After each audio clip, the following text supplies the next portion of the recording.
So step one is going to be gluing our caps, and my preferred method is using the quick hold glue from the same brand that brings us E6000. It has the same benefits as E6000, it's just adheres much faster. And so what we're going to do is we're going to squirt a little bit out, and we're just going to start spreading it around evenly, making sure it doesn't go on too thick in any one area. Just a nice even application all around, making sure we get to the edges but not too thickly around the edges, because we don't want it to squeeze out past the sides once we apply it to the pellon.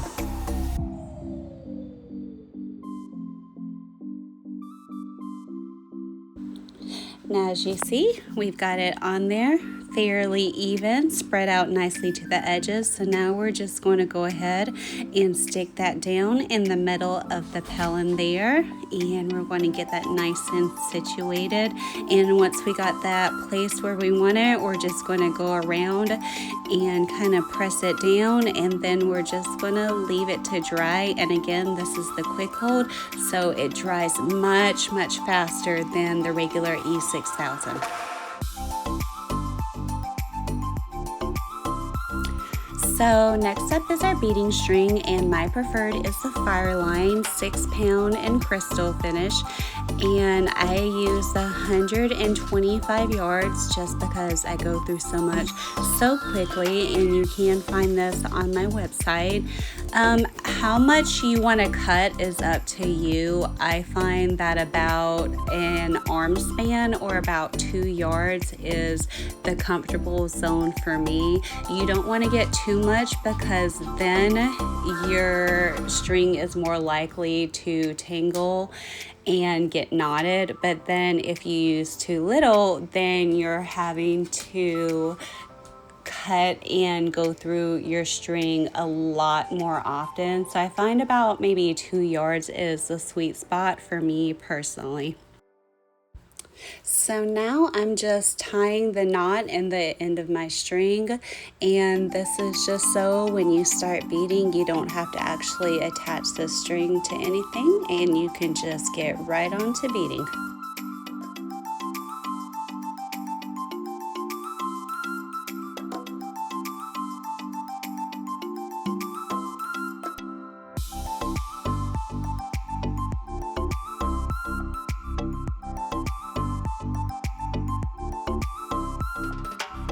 All right, so we're going to start off our first row, and so you're just going to stick the needle up through, and what you're going to do, since we're starting our first row with banding, is you're just going to go right back down through the pellon with your needle to make a little loop, and you can see there's the other little piece of our thread that we knotted off, so just keep your little loop there, and then we're going to be using the square Zircon banding, and you're just going to stick that first little square right through the loop, and then pull on the string from behind and just tighten that loop down, and just make sure it lines up with that first rhinestone. And once you have that down, so what I do is I tack mine down every 2 rhinestones, and I find that gives it good stability, good spacing, and it keeps it nice and neat and clean looking and tidy looking. And so yeah, so pretty much you're just going to go through tacking it down every 2, and with the square Zircon banding, it kind of spaces itself out. There's not really a ton of wiggle room, but you still just kind of guide it along, you know. There's not as much worry with this on bunching or pulling it too tight, but still just kind of leave it kind of natural, and just make sure you don't ever want to pull any kind of banding too tight, because then if you pull it too tight, then you can start to see where it starts and ends, that it might start to pull away from the other rows. But yeah, So pretty much just keep going around until you've got that whole row finished.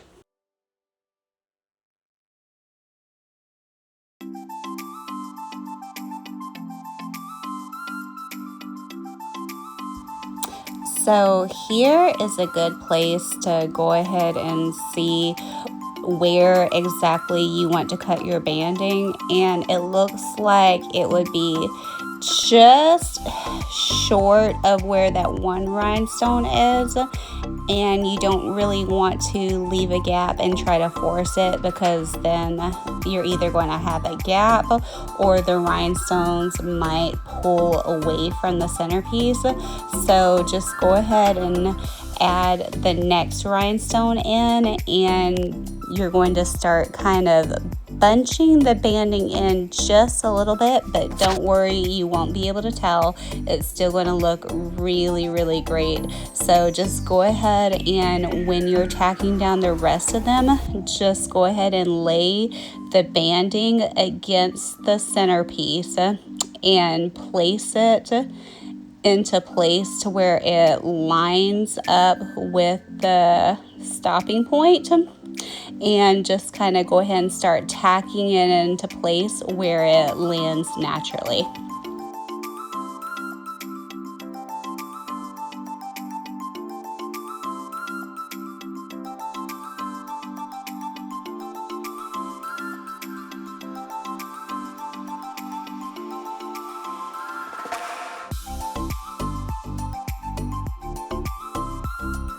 So for the next layer, some of my favorites, these are 3mm rondelles. They are the dark white AB number 184, and one of my favorite things about rondelles is not only are they great to work with, I feel like they're a lot easier than seed beads can be as far as getting them to line up, but also they add fantastic shine, shimmer, sheen, especially when the light hits them the right way. It's just kind of hard to describe unless you see it in person, but it's just phenomenal when you see it in person, and it can just really add a whole extra layer of elegance to your beadwork, kind of like how the True Cut and Charlotte beads, how they have that bit of shine and that little bit of extra texture. It's pretty similar. So what I do is kind of a crossover method between the 1 needle and 2 needle method with beading.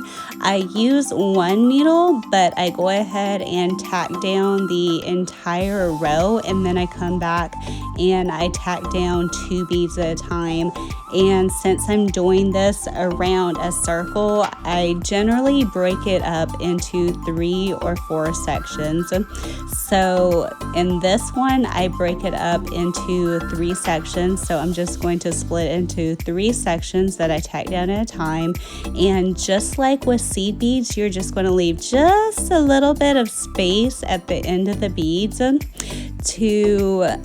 for when you come back and tack them down, because they're going to spread just a little bit and you don't want them to bunch or crowd. So when you're laying them down around the circle, I kind of like to go around and tap on them with my finger to go ahead and get them to spread just a little bit, and then I add just a little bit of space at the end before I stick down my needle, and then I tack the row down, and then I go ahead and tack down the last 2 beads just to kind of hold it in place, so it's easier for me to get the next section of the row started. And then I come back 3 beads in, and that's where I'm going to start the next section of the row. So now I push my needle through those 3 beads, and then I'm going to start picking up the beads for the next portion of this row. And I know it's a little bit harder to see since it's white beads on white pellon, but so what I'll do is I will gather as many beads as I can between my fingers, and I will just slide the needle right through the beads between my fingers. and I will just keep going until I feel like I have a good amount that I am comfortable with, and then I'll tack down that section of the row, and I'll just keep going until the entire row is finished, and then I'll join the entire row together.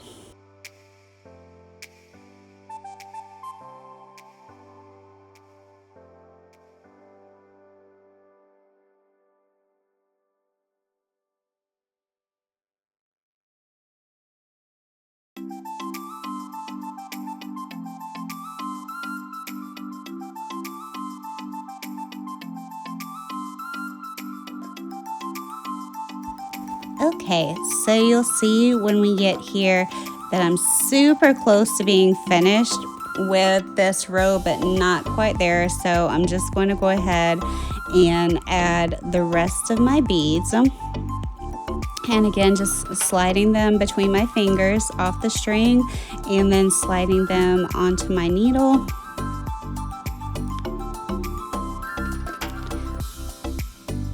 And for me, that goes so much faster than picking them up one by one, but to each their own. And you'll see that fits in perfectly there. So now I'm just going to go back through the very first bead on that row.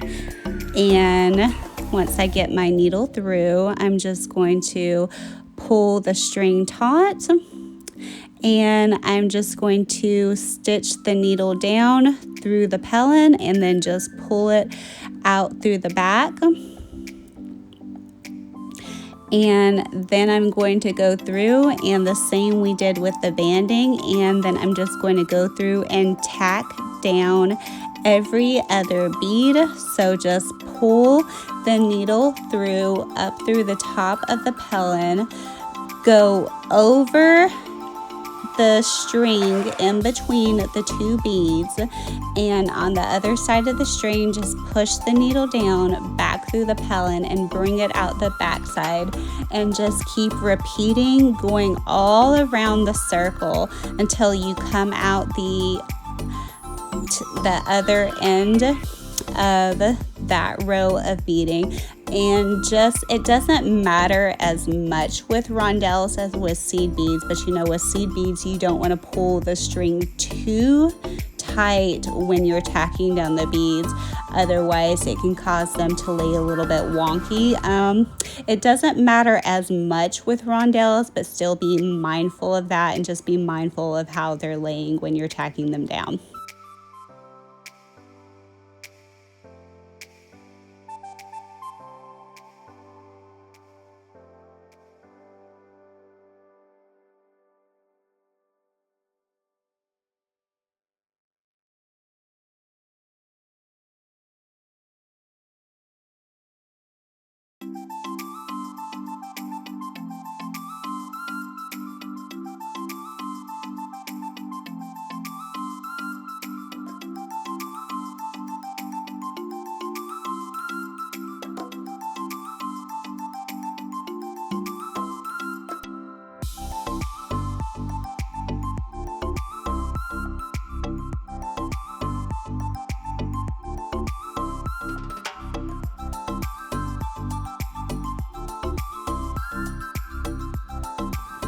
All right, so now that we have the rondelle finish, it's time to add our pop of color and our pop of separation. And how we're doing that on this piece is we're going to use the gold metallic Preciosa beads, and we're using size 11. And so we're just going to go ahead and open up those beads, and we're going to do the same method that I did with the rondelles, where I pinch them between my fingertips and just slide them onto the needle.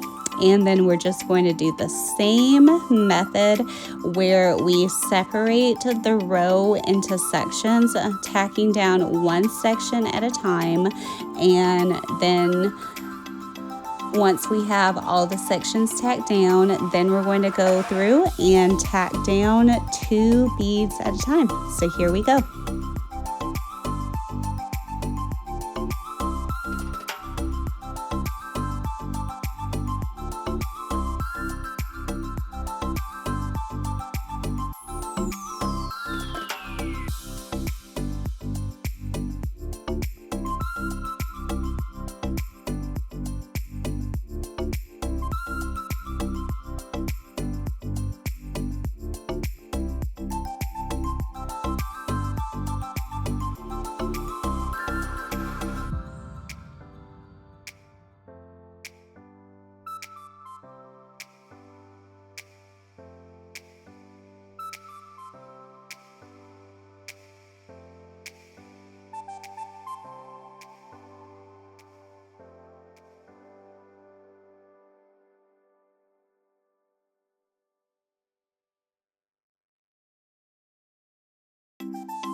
So now that we're at the end of the row, we're just going to go ahead and go back through the very first bead of the row, and then we're just going to tack down immediately after that bead.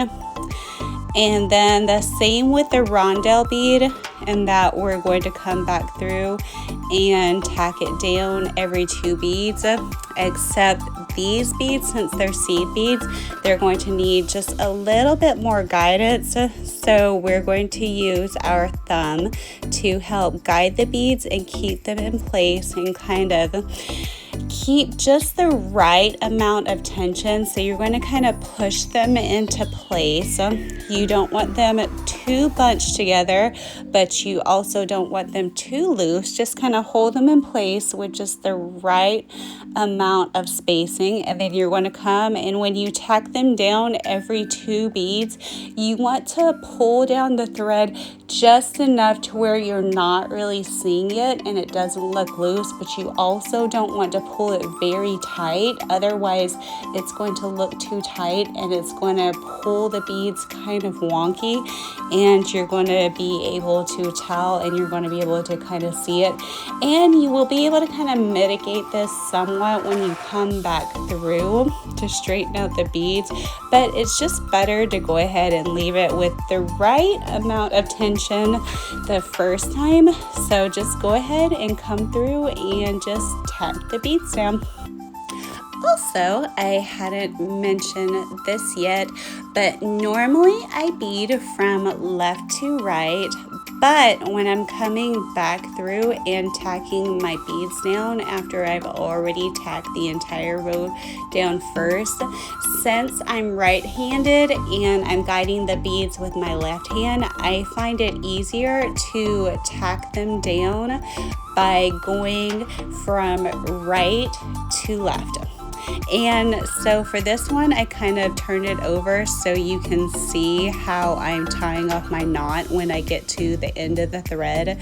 So what I'm doing is I'm just looping the thread underneath a nearby thread, pretty much the one that's right beside it. And when I loop it through that thread, I loop it back into itself, if that makes sense. And I know I've seen some tutorials where they do it once, and that's fine, but sometimes I've noticed that when I do this, it's not quite secure. Personally, I like to do it 2 or 3 times just to be on the safe side, but you can always test this too and see how it's holding. But okay, so now we're back to the front of the beads, and if you can see, so far they're lining up pretty nicely. I'm holding the tension pretty evenly and just making sure that when I tack them down that they're already spaced pretty evenly.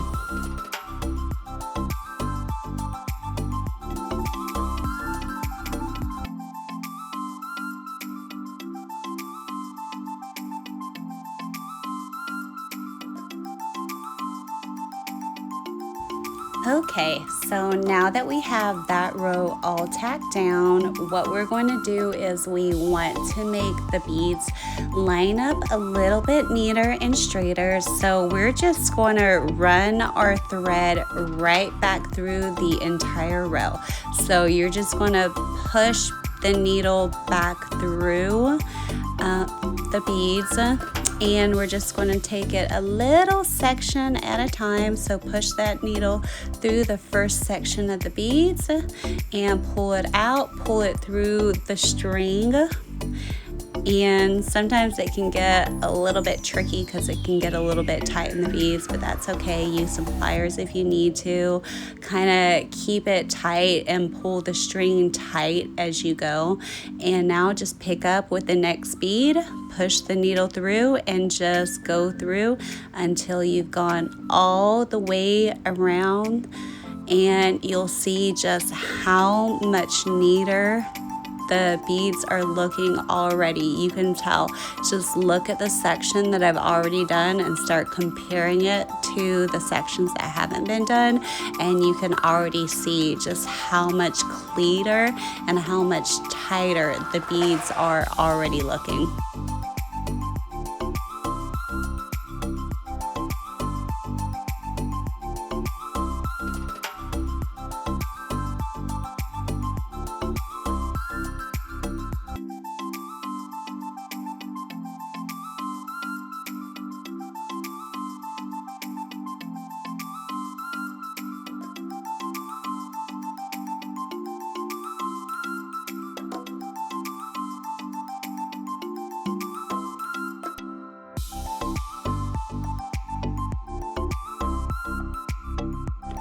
So now we are on to our 4th row, and this one is going to be the pearl row. And so for this one, I'm just using some 4mm pearls, and these are the off-white pearls. And so pretty much the same technique as the previous 2 rows, and pretty much like the rondelles, they're a little bit more simple and a little bit easier than the seed beads. Just remember to leave that little tiny bit of space so you don't bunch your beads, not quite as much as seed beads, but just a little bit. All you need is just a little bit of practice and you'll get the hang of it. But off we go.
So now we are at our 5th row, and this is the rectangle zircon banding. And so just like with the first row, we're going to make our loop, except I kind of overshot it when I was pulling the string in, but that's okay.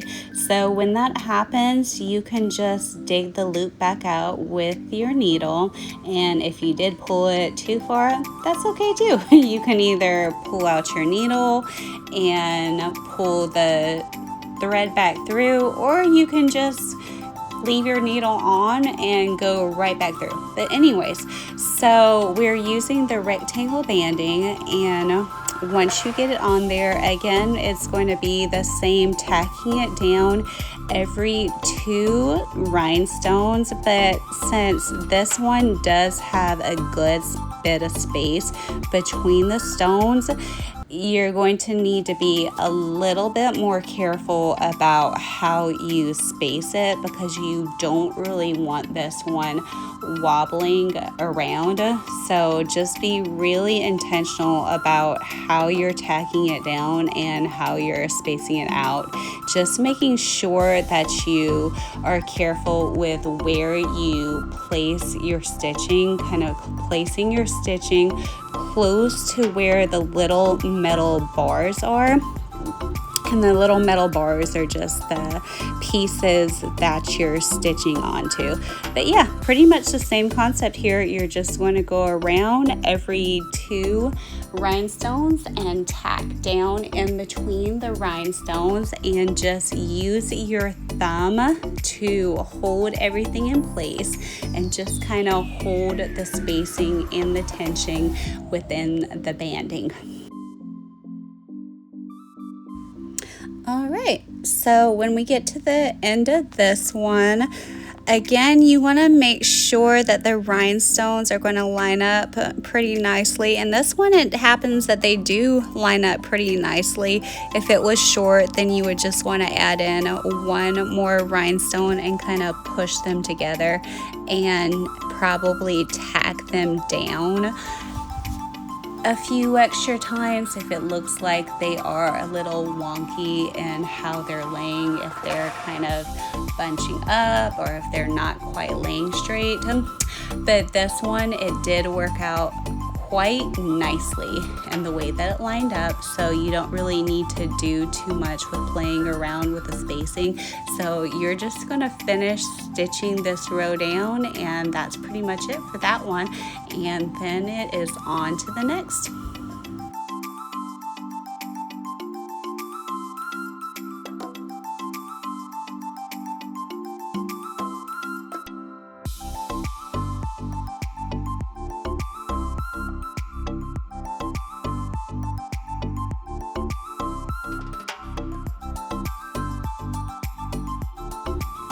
So here we are, rounding out on the final row of the rhinestone banding.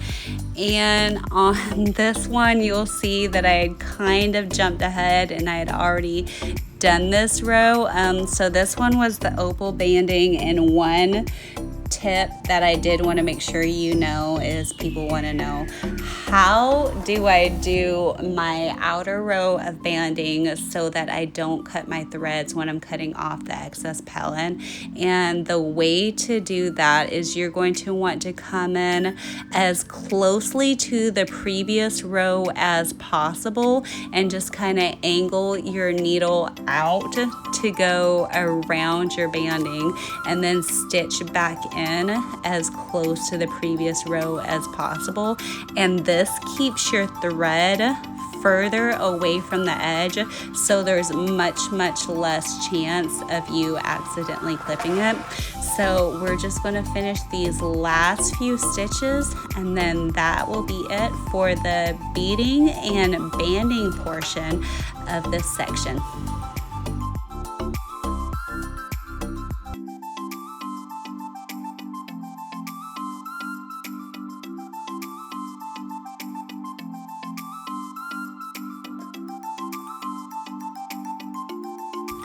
So now is the time to cut off your excess pellon, and for my scissors I use a really good pair of fabric scissors that I don't use for anything else, and this helps keep them sharp. I turn over my piece and I just make sure that the strings are away from the edges, and you'll want to turn over your beadwork periodically while you're cutting to just make sure that you're checking for the strings. But yeah, since you beaded the last row, keeping the needle stitching close to the second to the last row, it shouldn't be as much of a worry about cutting the strings, but still you want to check and make sure. But just keep cutting around the edge, going slowly and carefully. And you can also use an X-Acto knife on a cutting mat if that's what you prefer. There's multiple good ways to do this. Also, once you get done cutting, if you want to add any kind of edging beads to your work, now is the time to do this before we move on to the next step.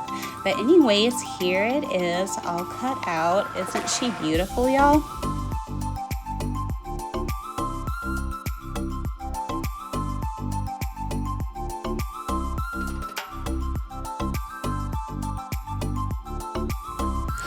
So now is time to attach the jump ring, and I use an 8mm, and so what we're going to do is you're going to center it at the top, and you can use a dab of glue if you want. I didn't, and you don't have to, but you can if that's easier for you. And so what you're going to do is you're just going to stitch around it to stitch it into place. And what I do is I like to stitch it down 3 times across the bottom, and then I'll come through and I'll stitch it 3 times on each side, and then I like to kind of give it a little pull just to make sure it's secure, because I don't want it wiggling around and moving, because not only does that make it seem like not as secure, but also if it's moving around, then there's a possibility that the threads could weaken over time and could potentially break. But if it's nice and secure, then it's going to stay in place, and I'm more confident that this is going to hold up for a very, very long time.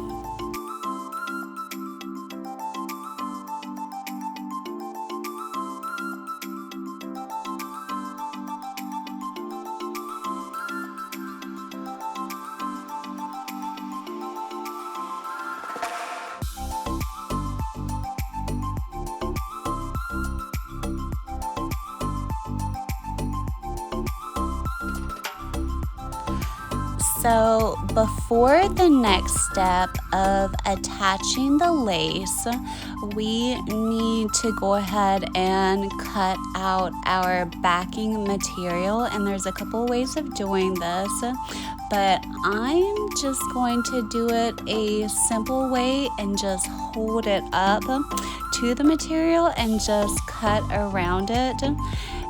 And you'll see it's fairly straightforward. I'm just using the same fabric scissors that I was using before, and you'll see that I tucked my needle into the pellon along with the strings, so those are out of the way. So I'm just going to go all the way around and cut this out. And since this is going to have lace around it, it doesn't have to be perfectly exactly flush, but you will want to come back and just make sure it looks nice, neat, pretty, and even, because you do still want this to look good overall.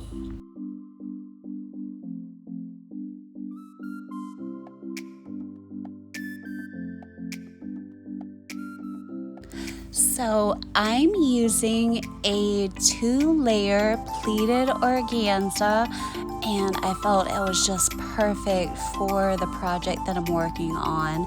And so I'm going to go through and trim off the edge. And the part that I like to start with to have on the end is where the curve is on the bottom.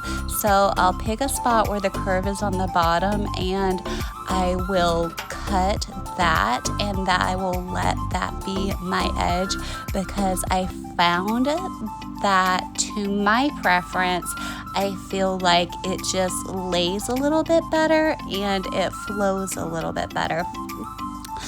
So what I'm going to do is bring the needle back through to the front, and this will make it easier to stitch it down into the organza. Oh, and by the way, the reason that I got the organza pleated is that it comes with a nice curve already in it, so I don't have to worry about trying to bunch it or any of that. It's already bunched and curved for me, so all I have to do is just kind of line it up along my ornament.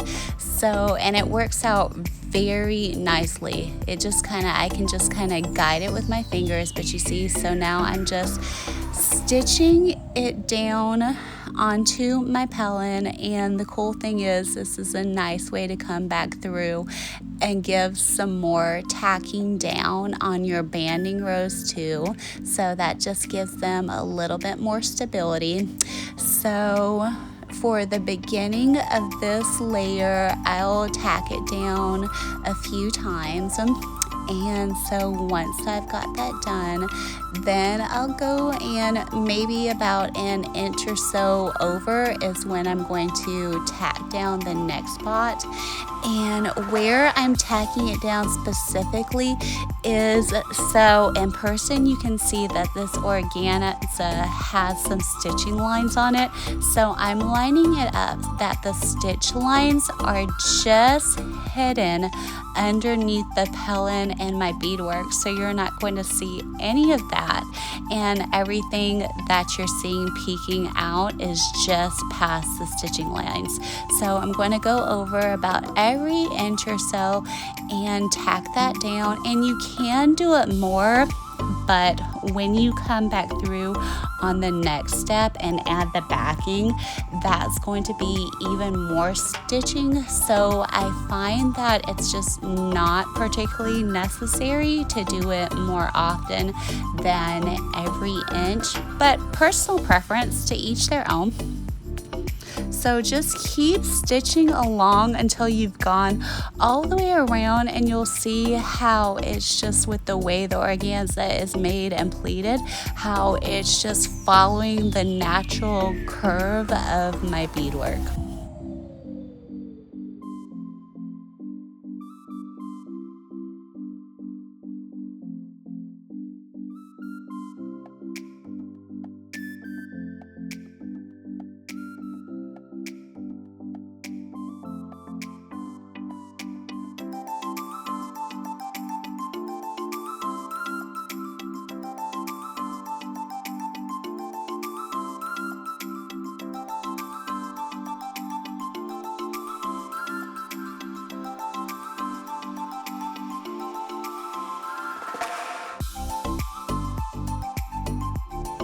Okay, so now we're coming to the end here, and so now I'm going to cut it where there's just a little bit of overlap from where we started, and again I'm cutting it on the bottom of the curve.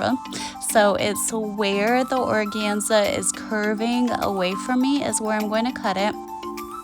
And I'm going to now overlap that with where we started and just go ahead and give that a couple of stitches down to secure it into place.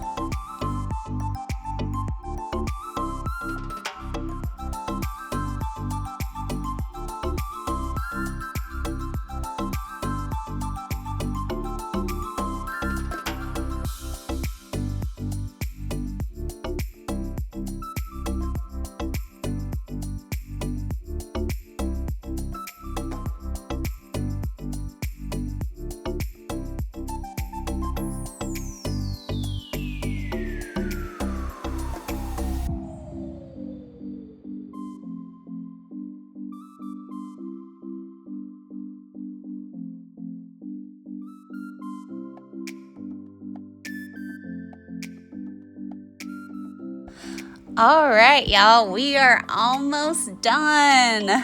So now is where the backing comes in, and you might be able to see why it wouldn't have been the best idea to wait to add the backing on to the end. And there's probably multiple ways that you could back it, but this is a nice, easy way to do it. So all you're going to do is just bring your string straight through the backing, and then bring your needle right back down through it and through the front of the beadwork, and just come back down. I prefer to go back over and tack down some of the banding, and you can do that if you want, and then come over about 1/2 inch or so and just repeat the same thing, just coming back through. About every 1/2 inch or so, you're going to just keep stitching the backing down, running it through the front of the beadwork. You're not going to see it because you're just going to either pass it right back through the pellon, or you're just going to stitch it right back over banding, or if you wanted to, you could stitch it over the beads, however it's lining up and however it would look good. You should not actually see it, but you can utilize this to help stabilize the front of your beadwork if you want, but just keep coming around until you've got all the way back around to where you started.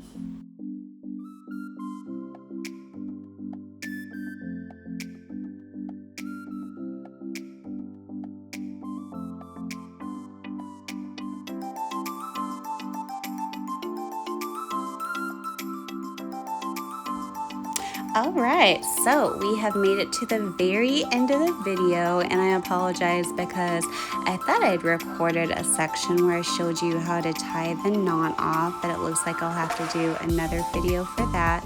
But anywho, so now the only last thing to do is just to add whatever you want to use to hang your ornament. And I used a ribbon, but there's lots of great options that you could use. You could even add a little beaded part if you wanted. But anyways, I hope you guys enjoyed this video. I hope that it was helpful. If you have any questions, feel free to let me know. If there's any other tutorials you guys want to see, definitely let me know. But I hope you guys like this, and I hope you all have a fabulous rest of your day.